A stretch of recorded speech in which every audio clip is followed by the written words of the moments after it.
Hey everybody, this is Alex Merced, and welcome to another video where we talk about cool SQL functions when you are using Dremio Cloud, the data lakehouse platform.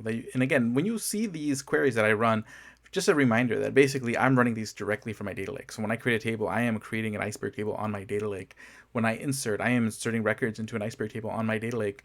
And notice how seamless and pretty much like working with a data warehouse is without necessarily having to use some sort of external storage. I'm using my existing data lake storage.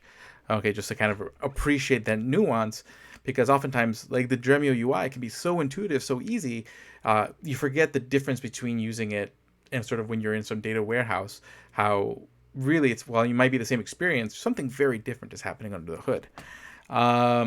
Okay, so with that, what I want to do today is talk about the is substring function. Now, the is substring function is going to allow us to search for a substring in a string field. So this can be used in lieu of the reg expression column like function that I did in a previous video. Well, that could be used too.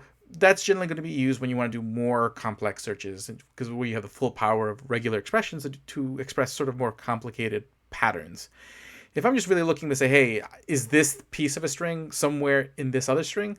This is probably going to be the simpler way to go. And what this is going to do is return me true or false. And then I can kind of use that to filter from there. So in this case, I have a field where I have customers and their interests. Okay. And basically here I can say, okay, I want to insert these records. But now I really only care about who's interested in technology. Okay, so I want to know who's interested in technology. So I can create another field, is substring as interested in technology. Okay, and this will create a field of true or false that I could then filter by if I wanted to determine who is interested in technology. Or I can just have the data there and I'm good with that. Okay, but basically the first field is going to be, hey, the string, and in this case is the substring. The second argument is the substring that I'm searching. So I'm saying, hey, in the interest field of this table, do we see the word technology? If so, then that should be marked as true. If not, it's false. Okay, so let me set the context on this query. So I'm going to set it into this folder. So that way it runs the query in the context of there. In my catalog, I'm going to hit run and let it run the query. Okay, just as a reminder, again, you can always find all the code in the repository linked in the video description. But yeah, let's take a look at these results. Okay, and you can see here, we got what we expected. So again, whenever we see technology, we return true.